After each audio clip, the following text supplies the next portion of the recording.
I had just finished making one of the best videos that I've ever made. It's probably about 15 to 20 minute video. And when I got back to view the video, I realized that I pushed the wrong button and it wasn't the record button. But that's not what I'm here to talk about. As you see the title, I'm a white racist redneck. Now, every now and then I'll get that type of comment when I post a certain video on my channel, or I may hold a certain political view. Now, there are so many people out there, mainly within the black community, that will look at a channel, they don't read everything on that channel, or they don't even go back to research to look at the videos to see who's talking. But they would just come out and make like blanket statements. I posted a video on my copper color prepper channel. I'm going to repeat that. I posted a video on my copper colored prepper channel. Now, when you see copper color, you should automatically know that my complexion is not white. And as you see from watching this video, my neck is not red. But there are people that seem to feel that when you hold a certain political view, that you have to automatically be white.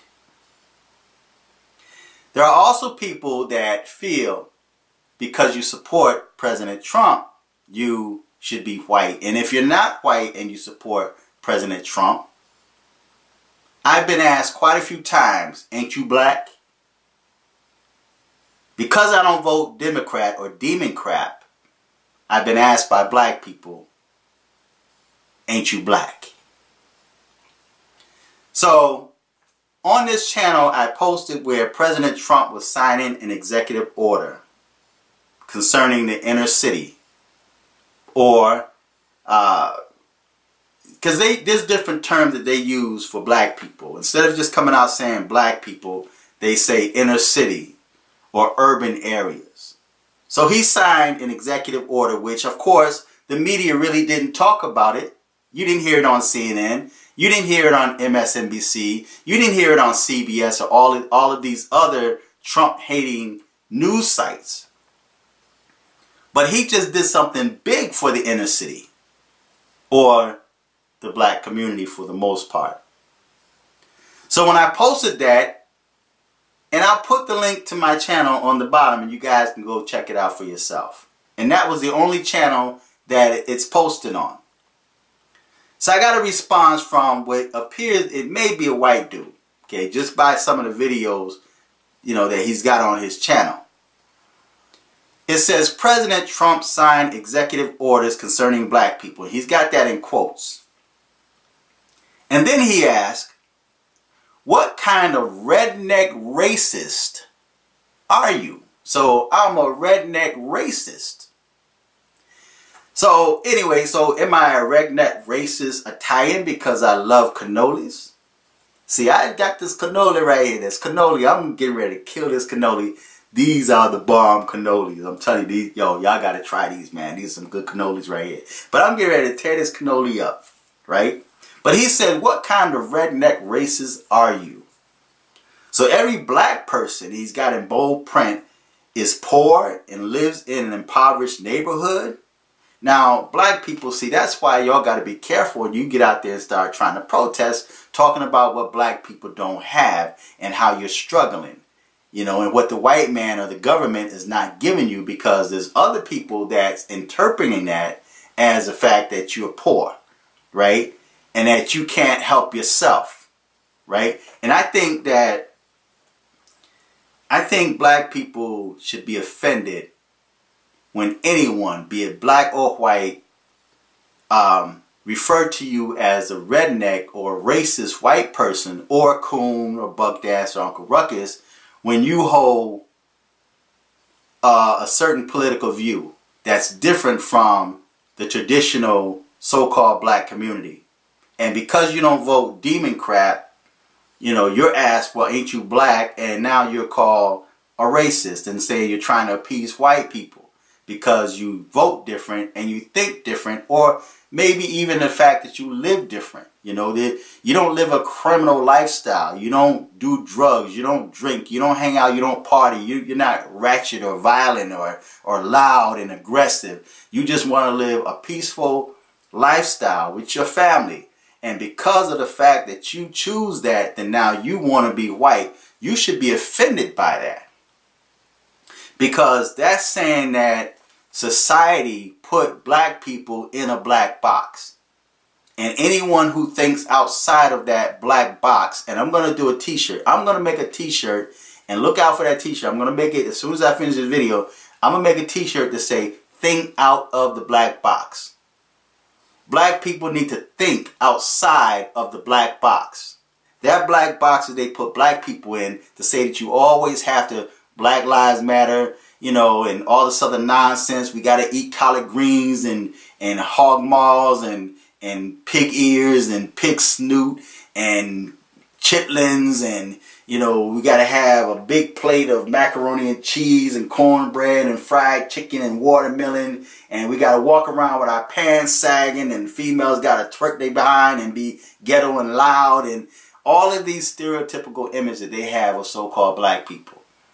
So the so-called black people should be, you should be offended by that, man, when someone make a comment like that. Just because I posted a video on YouTube saying that President Trump signed an executive order concerning black people. There's nothing wrong with that. There's nothing wrong with that at all. Because, again, when they talk urban area, when they talk inner cities, they're talking black people, right?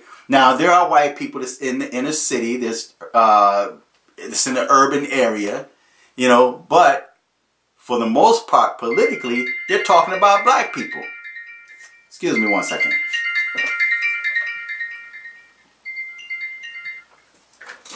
They're talking black people, right? Like I said, whenever I make a video, it's always got a ring like that, right? But, so, black people should be offended by that. They really should be offended when somebody say that they're redneck or racist because, and not only that, copper colored prepper, black people, there are black preppers out there. Usually when you see a prepper channel, it's a white dude. And a lot of these white dudes refer to themselves as rednecks, right? Because they like guns. I have a lot of guns. I have a lot of blades or knives or swords or stuff like that. I have a lot of stuff. I go to the gun range, the pistol range and all that. I had a gun channel. I still have a gun channel. I had to develop another one because YouTube, for whatever reason, deleted it. So yeah, there are black people that are preppers. It's not a white or black thing, man. Right? And the so-called black people have to get out of that mode. But out of the 57 years that I've been on this planet, 58 this month, because the 28th of December, I will be 58 years old, right? Came up through the civil rights movement, man. And I've never been called a racist white man before. It's quite interesting. A racist white man just because of the fact that I think outside of the black box, right? So black people should be offended by that, man. You really should be offended when somebody, want to keep you inside of the black box, Think outside of the black box. Another thing too is, just quickly, I saw this video that's circulating on YouTube, or Facebook rather, and it's about this white dude that was cursing a cop out. And of course it's circulating around black people because they're saying like, well, if this was a black dude, he would have been shot, he would have been killed. Black dudes can't do that. Why do black people always have to live in fear? Now, there's reasons why this white dude didn't get shot, right? Because although he was running his mouth, he didn't appear to be aggressive at all. He didn't. He wasn't posing himself as a threat. He wasn't trying to tug on his pants. You know how black dudes be doing like, yo, what's up, what's up, what's up? And they coming at you violently. Next thing you know, they get shot or get beat down. And then they want to say it's a racist thing and the dude was aggressive, right? Share a little story with you. Just this past week, I got into an argument, a road rage argument with a cop, right? An unmarked car cop, right? And it was a cop versus PTSD. Now, I was going to make a video on that, and maybe I might still make a separate video on that, right? But I was taking my son to a job interview, right? And this car in front of me was driving extremely slow. And I'm saying this for a reason. I'm telling you this story for a reason. And it is on the topic. Car was driving extremely slow. And I was trying to get to where I need to get. So when the light turned red, I pulled around this car. And I didn't know that it was a turning lane until after I got in that lane, right? And when the light turned green, I was just going to go ahead and take off, right? Because he was driving. He wasn't in a hurry to get to where he needed to be, right? So it looked like a Crown Vic, and all the windows were tinted dark. So when the light turned green, he like took off real fast, like he didn't want me to pass him. And not only did he take off, now had he just taken off, it would have been no big problem, right? But the point is, he took off real fast, and then his car ended up from over there next to my car, and he was trying to run me off the road. This is a cop, tried to run me off the road. Now, at the time, I didn't know it was a cop, right? And so, next thing you know, 0 to 100. I was sitting up in the seat like this, and and my son kind of got a little nervous because he know how I am, like when I hit that, getting that in that mode or that frame of mind. Just like this. And I'm going to do a video on PTSD, man, because a lot of times people pick fights with people with PTSD, especially a veteran, man, and they don't know that this veteran has already thought ahead of time of what to do with you. And a lot of times we just choose to walk away, right? But you got to be careful when you pick fights with people, man, because you just don't know the frame of mind that a person is in. So anyway, so next thing you know, I was like on this car, man. And he ended up pulling in front of a police station. Well, I pulled in because at that point I was in a mode where just didn't care. I didn't care. I just didn't care. I just tunnel vision. I just didn't care, right? Pulled up and he rolled his window down. I rolled my window down. I said, "Yo, man, so is that what they do here now? They try to run people off the road?" He's like, "Well, you was in a turning lane." I said, "But the point is, man, you tried to run me off the road, man. You know, I said all you had to do was just slow up and just let me go about my business, man. You want to get out and talk about it? Man, listen, we can do anything you want to do, what you want to do, right?" And I said, "You tried to run me off the road." He said, "Well, you was in a turning lane, right?" And he said, "You want to get out and talk about it?" Now, and then at that point when he said it the second or third time, I said, "Look, man, we can do anything you want to do. You want to get out, we get out, you know." Now, keep in mind, he was not making any moves to get outside of his car. Had I got out, because you have some dudes, man, that's bullheaded, and they would have got out the car, like, "Yo, what you want to do?" And they would have got out. Then you would have been in the wrong because, of course, the judge would ask, "Why'd you get out the car?" Right? You know, "Well, he invited me out," right? That don't play in court. And then anything could have went down from that point on. Now, had he got out his car, I would have got out. Okay, because now I'm feeling threatened, and I'm not going to be, you know, pinned in a car, man, where he's outside the car and can do anything he want to do, right? So I said, "Man, look, we can do anything you want to do, man. You want to get out, we can get out. I know who you are." And see, when I told him, I said, "I know who you are." And I said, "You know my..." I said, "You know my family, man." Now see, this, now watch this. I'm going to tell you what this is.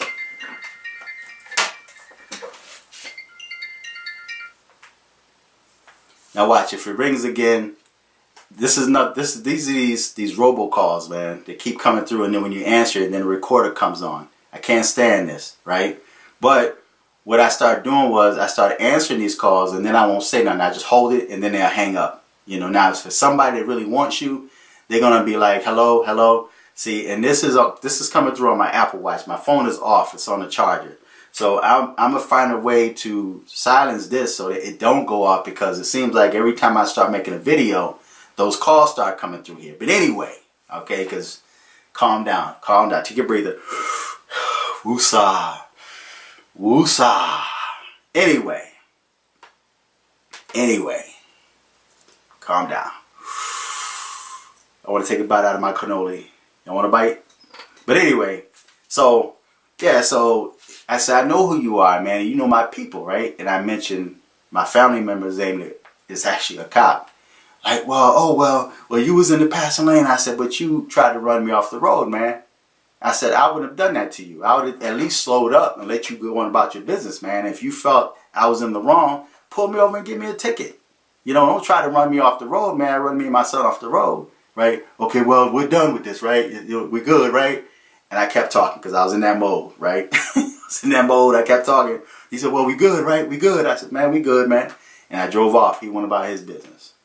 Now, had I got out the car, it would have been a different story, right? Because he was still in his car and he didn't budge. He didn't move. He wasn't being the aggressor, right?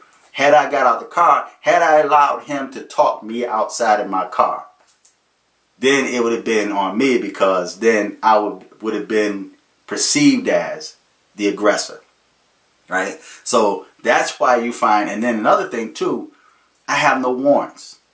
I'm not in their system, right? So when you have no warrants and you're not in their system, they have nothing on you.